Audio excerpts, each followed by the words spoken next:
Bonjour à toutes et à tous. Donc dans cet enregistrement, nous allons donc corriger les deux premières activités de cette nouvelle partie sur le fonctionnement du système immunitaire humain. Deux activités, la première sur la réaction inflammatoire et ses symptômes que vous avez fait à la séance précédente, et puis celle de la séance du jour sur le déroulement de la réaction inflammatoire. Donc dans ce premier chapitre, nous allons étudier l'immunité innée. Le système immunitaire se divise en deux parties, une partie qui va concerner l'immunité innée et l'autre l'immunité adaptative, qui constituera notre second chapitre. Donc nous allons commencer par la première qui est l'immunité innée, donc vous avez dû recopier l'introduction ici, et donc cette immunité innée que nous possédons dès la naissance se manifeste par ce que l'on appelle une réaction inflammatoire. Donc nous allons voir le rôle de cette réaction inflammatoire et comment on peut en limiter ses symptômes puisque elle est douloureuse sous certains points. Donc le grand 1, la réaction inflammatoire et ses symptômes caractéristiques. Donc nous allons reprendre l'activité qui était assez rapide. Donc lorsque les barrières naturelles de notre organisme, que sont la peau et les muqueuses, puisque les bactéries, les virus, etc., ne peuvent pas rentrer systématiquement dans notre organisme à chaque fois qu'ils rentrent en contact avec nous, heureusement d'ailleurs, il faut franchir la peau et les muqueuses, mais ces deux barrières peuvent justement être franchies dans le cas d'une rupture de ces barrières par une coupure ou d'autres choses. Lorsque ces barrières sont franchissables, les bactéries peuvent rentrer par exemple et démarrer une infection. La première réaction de défense de notre organisme est donc la réaction inflammatoire, et elle va s'identifier par 4 symptômes que je vous avais demandé d'identifier sur ces 4 photos. Donc les 4 symptômes sur la correction, vous l'avez ici. Premièrement, la rougeur, que l'on voit sur 3 photos sur 4, sur le coup de soleil, la coupure et l'érythème fessier, la douleur, ok, même si sur des photos on ne voit pas la douleur, vous avez tous pris des coups de soleil, vous vous êtes tous coupés, vous avez tous eu des érythèmes fessiers mais vous vous en souvenez plus, vous êtes tous fait fouler la cheville, fait une entorse de la cheville, ça fait mal, donc deuxième symptôme, la douleur.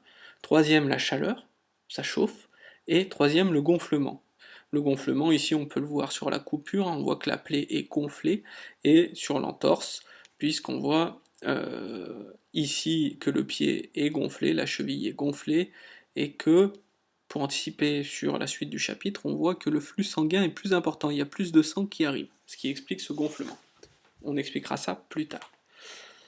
Donc voilà pour les symptômes. Ensuite, vous aviez un deuxième document qui récapitule, qui liste toutes les cellules de votre système immunitaire. Donc les cellules de votre système immunitaire, c'est ce que l'on appelle plus communément les globules blancs, et ça c'est le terme un peu familier. Ces globules blancs, on les appelle aussi des leucocytes. Voilà, le terme vous l'avez ici. Et ces leucocytes, il en existe plein de catégories. Les cellules dendritiques, les granulocytes, les lymphocytes, les macrophages, les mastocytes et les monocytes. Donc ça fait beaucoup de vocabulaire à retenir, mais c'est important. Toutes ces cellules n'entrent pas en jeu dans la réaction inflammatoire, enfin quasiment toutes, rentrent en jeu sauf une, les lymphocytes.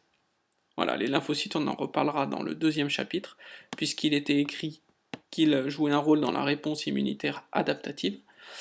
Toutes les autres entrent en jeu dans la réaction inflammatoire. Et donc je vous demandais de les classer par fonction.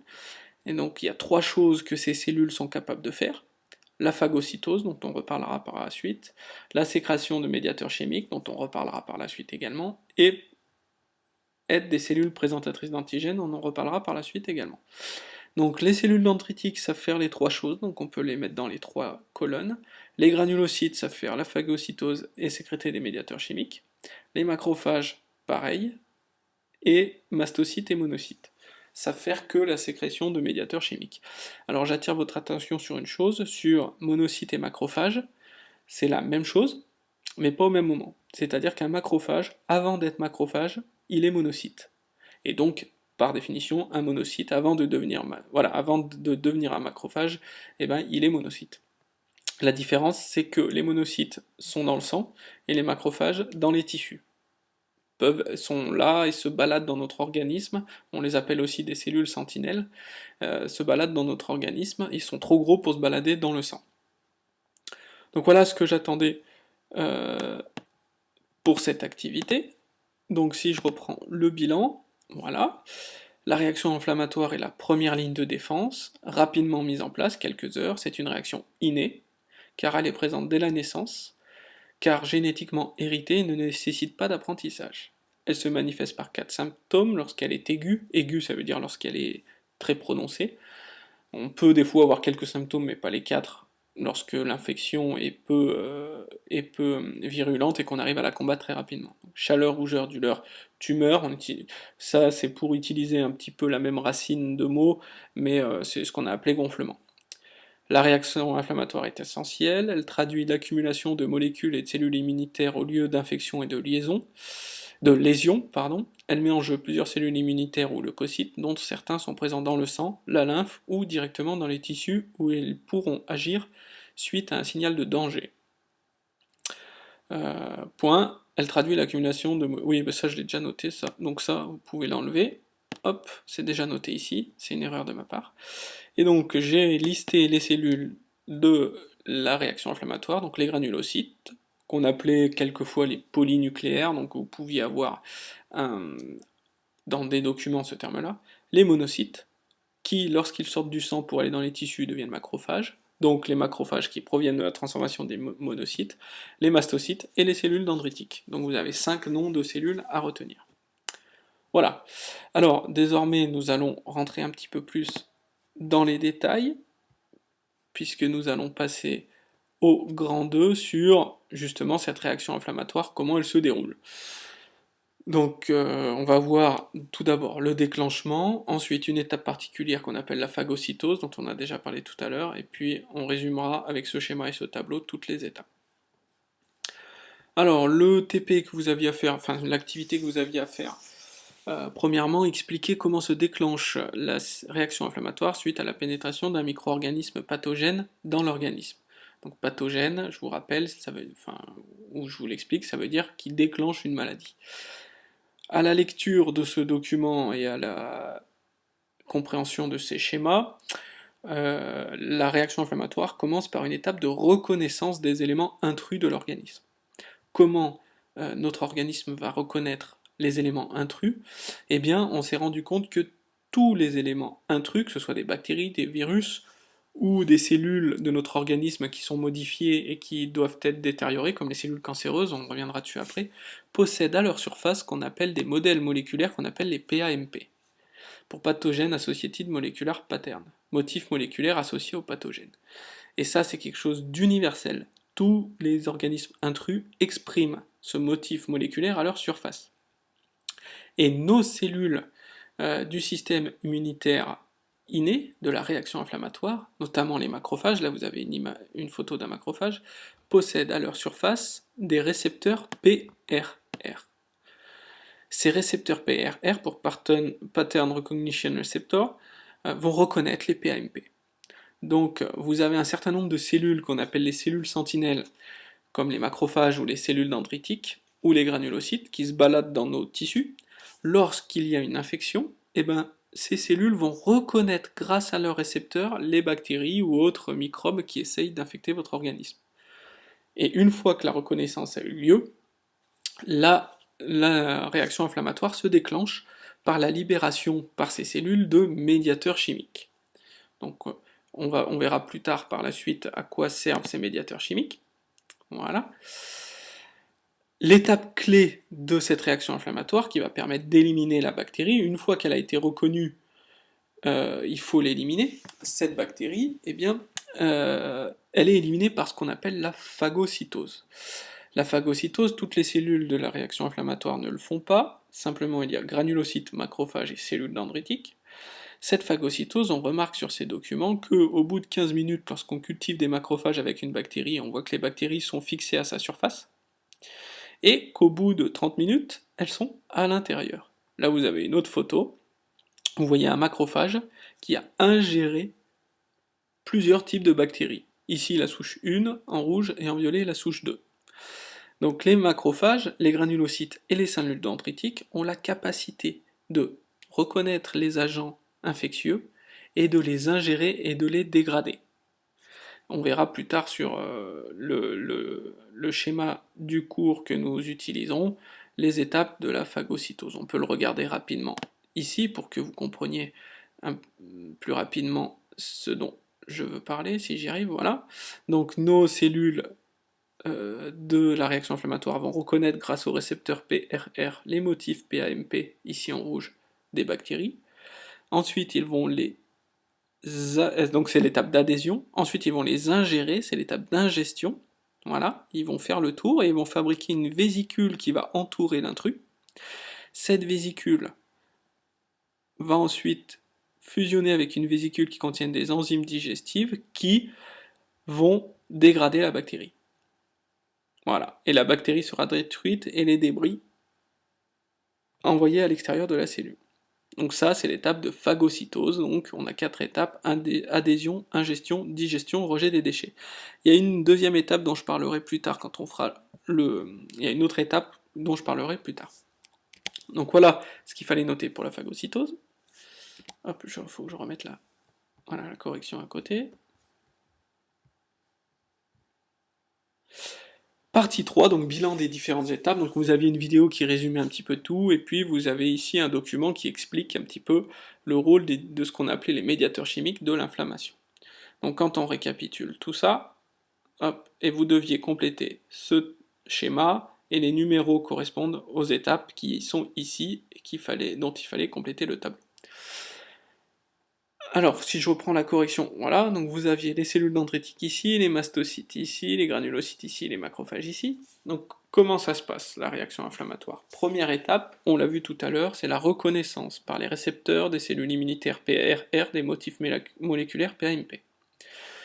Ces cellules qui vont reconnaître, donc c'est ce que l'on a vu tout à l'heure, les mastocytes, les cellules dendritiques et les macrophages, vont ensuite libérer des médiateurs chimiques. Ces médiateurs chimiques, donc cette première étape est totalement dissociée des symptômes de la réaction inflammatoire. Ces médiateurs chimiques vont entraîner une dilatation des vaisseaux sanguins, ce qu'on appelle une vasodilatation, leur diamètre va augmenter, ce qui va augmenter le flux sanguin, donc l'arrivée de sang.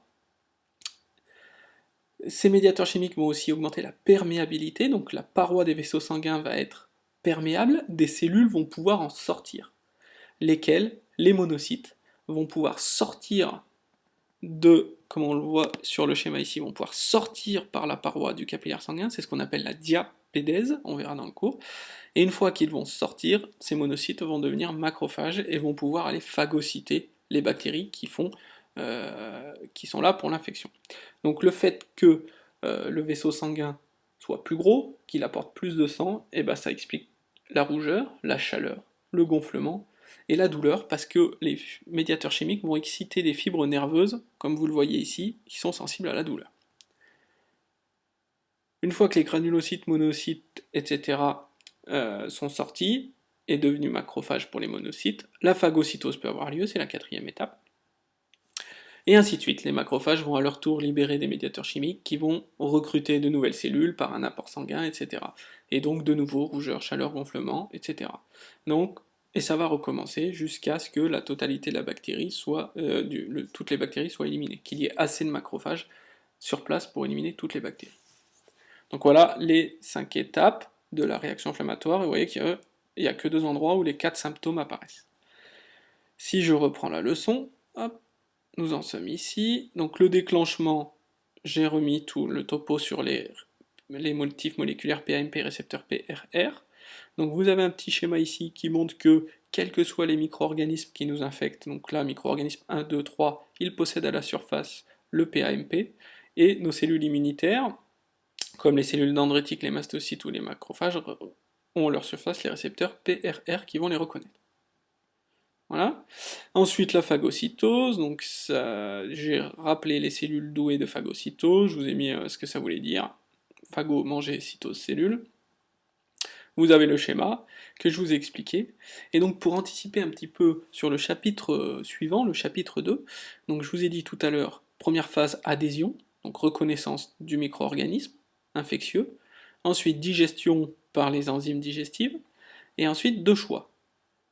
Soit on rejette les déchets, soit on va les exposer à leur surface. C'est-à-dire que nos cellules douées de phagocytose vont produire des protéines qu'on appelle des récepteurs du CMH. Ces protéines vont fusionner avec les vésicules qui contiennent les déchets issus de la digestion de la bactérie qui est en train de vous infecter, et fixer des débris à leur surface, et ensuite cette vésicule va venir fusionner avec la membrane plasmique, et les récepteurs vont se retrouver exposés à la surface. Donc on appelle cela des cellules présentatrices d'antigènes, puisque elles vont exposer à la surface ce qu'on appelle l'antigène, donc les parties de la bactérie qui vont être reconnues par notre système immunitaire, pour montrer à toutes vos cellules immunitaires ce qui est en train d'attaquer votre organisme. Donc je reviendrai dessus au chapitre suivant, parce que c'est cette capacité de ces cellules du système capables de phagocytose, donc macrophages, mastocytes et cellules dendritiques, sont capables d'exposer à leur surface, sur les récepteurs appelés récepteurs du CMH, ce qu'on appelle l'antigène, et donc de transmettre l'information aux autres cellules. Voilà, mais je reviendrai dessus plus tard. Donc j'ai simplement noté ici que l'étape d'exposition en surface des déchets permettra, si l'infection persiste malgré la réaction inflammatoire innée, de poursuivre la défense en déclenchant la réaction adaptative. Confère, chapitre suivant. Voilà, je n'en dirai pas plus. Donc simplement, 4 étapes: adhésion, ingestion, digestion, et la 4e étape, soit rejet des déchets, soit exposition à la surface. Donc les macrophages font les deux, certaines vésicules seront éliminées complètement, d'autres seront exposées à la surface. Voilà. En résumé, les étapes, vous avez la correction du tableau ici, je vous laisserai lire. Simplement, en conclusion, l'immunité innée est la première ligne de défense, elle agit d'abord seule et se prolonge pendant toute la réaction immunitaire, voire chapitre suivant. J'ai rajouté, et donc vous recopierez également cette partie-là, un grand 3, donc on n'a pas vu en TP les éléments que je vais aborder, mais voilà, il n'y a pas besoin. L'immunité innée, c'est un mécanisme très conservé au cours de l'évolution.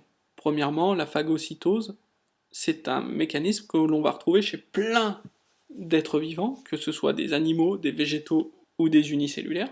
On le retrouve chez la tortue, il y a des macrophages chez la tortue. On la retrouve chez des organismes unicellulaires, donc les amibes.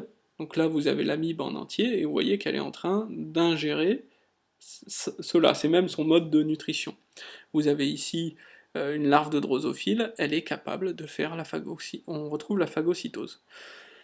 Donc l'immunité innée existe chez tous les animaux, les cellules phagocytaires existent chez un très grand nombre d'organismes vertébrés et non vertébrés, les végétaux inclus.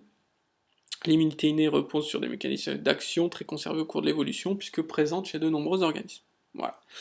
Alors, quand on regarde la séquence en acides aminés des récepteurs PRR de différents animaux, de différents organismes, eh ben on se rend compte que lorsqu'on fait une comparaison avec anagène de la séquence en acides aminés de ces récepteurs, eh ben il y a peu de différences. Alors là, vous allez me dire qu'il y a quand même des différences, mais c'est pas beaucoup. D'accord? Entre le récepteur PRR d'un homme et celui d'une poule, il y a peu de différence. D'accord? Donc ces récepteurs sont des protéines et leurs séquences en acides aminés révèlent de grandes similitudes chez divers organismes. Les récepteurs se ressemblent beaucoup pour leurs séquences en acides aminés et donc leur structure. L'immunité innée repose sur des mécanismes de reconnaissance très conservés au cours de l'évolution. Voilà, ça rejoint ici. Là, ce sont des mécanismes d'action très conservés, et là, ce sont des mécanismes de reconnaissance très conservés. Voilà pour le cours, donc je m'arrêterai ici pour la séance. Il nous restera à voir dans ce chapitre plus qu'une seule activité, justement sur la manière de transmettre, enfin comment la réaction inflammatoire va pouvoir se poursuivre dans le temps, mais aussi en limiter les symptômes puisqu'elle est douloureuse. Merci beaucoup.